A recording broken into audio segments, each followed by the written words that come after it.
Olá, irmãos, graça e paz.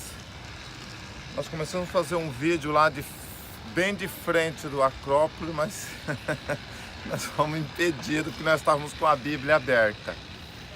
É terminantemente proibido você usar a Bíblia em qualquer lugar público aqui da Grécia. A Igreja Ortodoxa, ela proíbe. É uma igreja que controla o Estado da Grécia. Nós estávamos fazendo um vídeo lá para vocês verem o Acrópole, mas infelizmente tivemos que parar porque a mulher exerceu a função dela, né?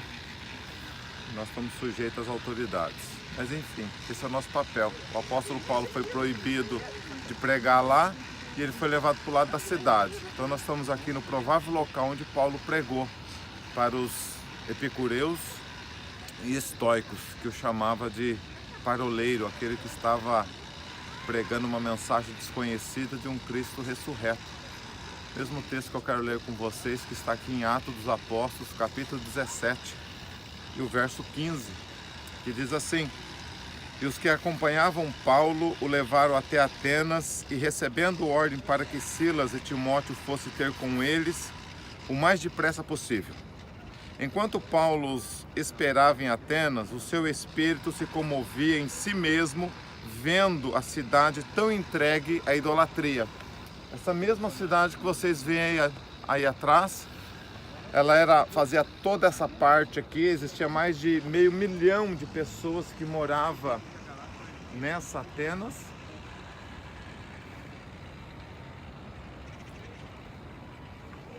E o apóstolo Paulo, ele sempre disputava nas sinagogas. Diz o texto, o verso 17, que de sorte que ele disputava na sinagoga com judeus e religiosos, e todos os dias na praça com os que se apresentavam. E alguns dos filósofos epicureus e estoicos contendiam com Paulo. Uns diziam: que quer dizer esse paroleiro? Quer dizer esse conversador, esse mensageiro? E outros parece que o pregador de deuses estranhos, porque lhes anunciava Jesus e a ressurreição. E tomando, levaram ao Areópago, dizendo: poderemos nós saber que nova doutrina é essa que vocês falam? Ou seja, aqui era um lugar de idolatria, de feitiçaria, mas também onde imperava a filosofia. Existiam os epicureus, os estoicos, alguns deles criam na reencarnação, e eles não conheciam a mensagem da cruz, a mensagem renovadora. E eles levam o apóstolo Paulo diante do Areópago, que é lá dentro, onde nós não podemos filmar, e ali eles começam a questionar Paulo, porque eles não conheciam a mensagem de Cristo, a mensagem renovadora, a mensagem que traz o homem do pecado para a cruz, e da cruz conduz para o céu. É a cruz que nos atrai, é a cruz que nos restaura, é através da cruz que nós somos justificados no sangue de Cristo Jesus. Amém? Continuando, o verso 21 diz: pois todos os atenienses e estrangeiros residentes de nenhuma outra parte se ocupavam senão de dizer e ouvir alguma novidade. E estando Paulo no meio do Areópago, disse: varões atenienses, em tudo vos vejo um tanto supersticiosos. Paulo via superstição. Você já viu essas pessoas que precisam de uma medalhinha, precisa de um rosário, pendura no retrovisor do carro, pessoa que precisa carregar alguma coisa que ele comprou lá numa igreja neopentecostal para dizer que aquilo vai trazer bênção no casamento, precisa jogar sal dentro de casa para dizer que é para espantar os maus olhados, ter uma planta de arruda, visita um santuário e tem que trazer alguma coisa de lá para abençoar a casa. Isso aqui é o que o apóstolo está dizendo. Eles eram supersticiosos, eles precisavam de amuleto. Eu costumo dizer que hoje existe o amuleto gospel. Você vai lá e compra alguma coisa que aquele pastor desentendido. Infelizmente hoje, grave muito bem isso que eu vou dizer, tem muitas pessoas dotadas de grande conhecimento dentro de uma teologia rasa. Segundo o pastor Paulo Borges, ele diz que o maior traumatismo craniano é você mergulhar em pessoas rasas. Tem muitas pessoas mergulhando em líderes rasos e tendo uma frustração espiritual. Tem muitas pessoas na internet pregando uma mensagem tão profunda, numa teologia rasa, numa teologia que você tem que agregar o dinheiro. A cruz não se agrega ao dinheiro. A cruz, ela agrega no objetivo de salvar as pessoas. O apóstolo Paulo, ele esteve aqui há mais de 1900 anos atrás, pregando a mensagem restauradora e renovadora da cruz. Muito se prega de evangelho hoje, mas nem todos pregam o evangelho que restaura. Evangelho que precisa agregar amuletos. Evangelho que precisa levar crentes a andar de moleto espiritual. Isso não é evangelho. Homens que misturam sincretismo da feitiçaria nos seus cultos, leva pessoas a pularem, a se degladiarem. Pessoas caem dizendo que está num espírito de engano.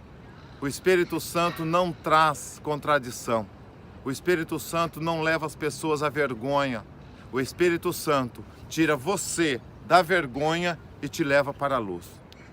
O Espírito Santo, ele tira você do nível mais baixo e te leva para o nível mais alto da intelectualidade humana, do respeito, do amor, da sabedoria e também no âmbito espiritual. Os países que passaram por grandes avivamentos, eles saíram da infantilidade econômica, da infantilidade espiritual, da idolatria, desse sincretismo que está um evangelho sincrético, que está um passo da macumba para um evangelho da verdade, a uma mudança transformadora, onde países cresceram, se desenvolveram na ciência, na tecnologia. É isso que o evangelho faz. O evangelho, ele nos elege, ele nos predestina, ele nos justifica para sermos salvos e filhos de Deus.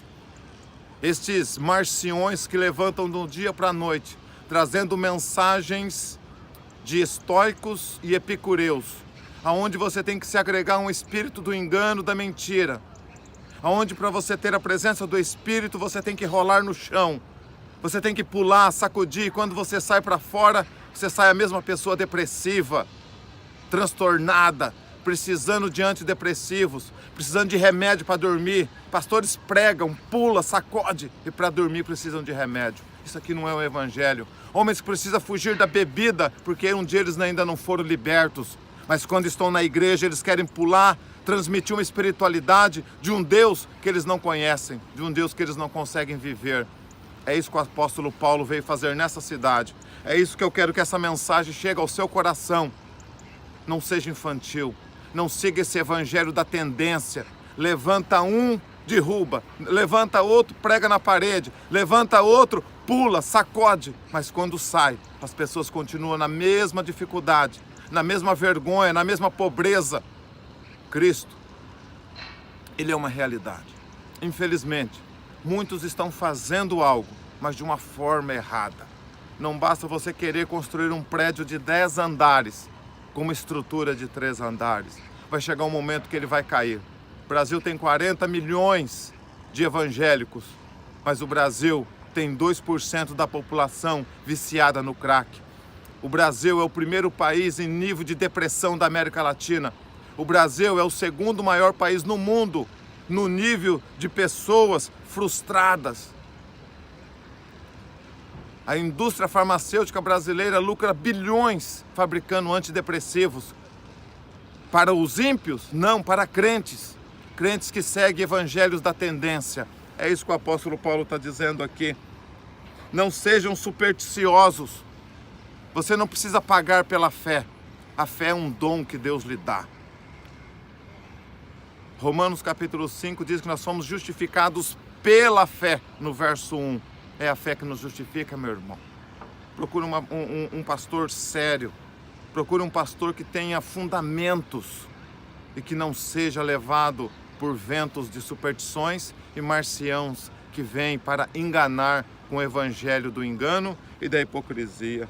Continuando o verso 23 diz assim: porque passando eu e vendo os vossos santuários, existe muito santuário hoje, existe mais de 1.600 igrejas, denominações evangélicas dentro do cristianismo no Brasil, são inúmeros santuários, mas igrejas que pregam a verdade são poucas.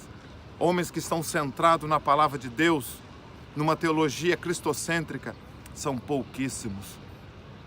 Reflita a sua vida. Reflita o que é que você está se alimentando espiritualmente. Qual é o alimento que estão dando a você e o que é que você está comendo e levando para a sua casa. E o verso 24 diz: o Deus que fez o mundo e tudo que nele há, sendo o Senhor do céu e da terra, não habita em templos feitos por mãos de homens, nem tampouco é servido por mãos de homens como se necessitando de alguma coisa, pois ele mesmo é quem dá toda a vida, respiração a todas as coisas. Deus não dá a sua glória a ninguém, diz o profeta Isaías. Tem homens dizendo que é homens de Deus, mas já está no segundo, terceiro casamento. Homens que dizem que é de Deus, gastam bilhões em construções de catedrais, na compra de aviões, mas não supre a necessidade do órfão e da viúva.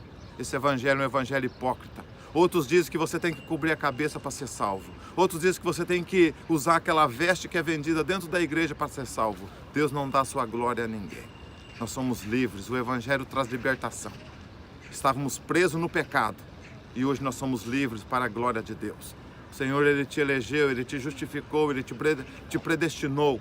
Não é os seus atos meritórios que vai lhe salvar, mas é o sacrifício na cruz do Calvário.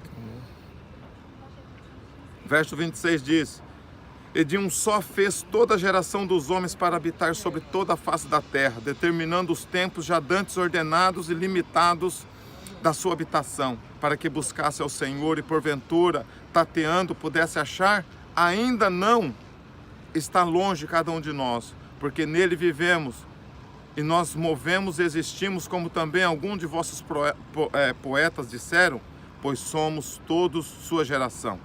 Sendo nós, pois, geração de Deus, não havemos de cuidar que a divindade seja semelhante ao ouro ou à prata, ou à pedra esculpida no artífice e a imaginação dos homens? Irmãos, Paulo, ele usa a imagem.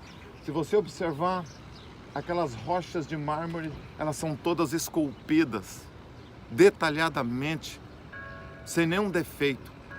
Mais de 2.500 anos está aqui esse templo sobre o Acrópole. O Acrópole é essa rocha no grego, é rocha, uma cidade fortificada para se proteger dos inimigos.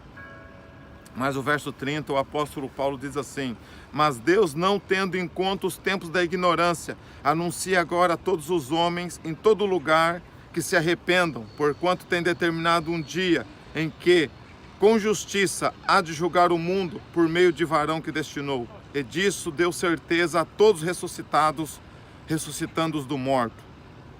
E como ouviram falar a ressurreição dos mortos, uns escarneciam, outros diziam acerca disso: te ouviremos outra vez. E assim Paulo saiu do meio deles. Todavia, chegando alguns varões a ele, creram, entre os quais estava Dionísio, o areopagista, e uma mulher por nome Damares, e com eles outros.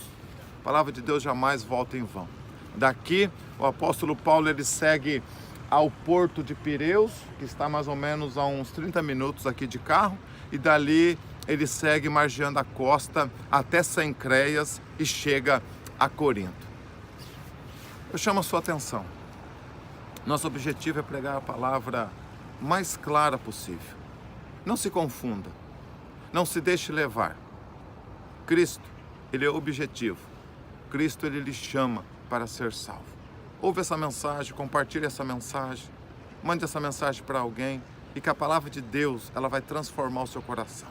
Se você está há 20, 30 anos dentro de uma igreja e ainda você não entendeu o sentido do Evangelho, o sentido do Evangelho está além do que o homem pode dizer e do que uma igreja pode impor sobre você. Cristo te trouxe vida, libertação e salvação. Cristo te justificou. Nunca perca a esperança. Nunca perca a esperança. Nunca fique ansiosos pelo dia de amanhã. Buscai primeiro o reino de Deus e a sua justiça, e as demais coisas vos serão acrescentadas. Deus lhe abençoe, em nome do Pai, do Filho e do Espírito Santo. Contemple esta vista maravilhosa. Um abraço a todos.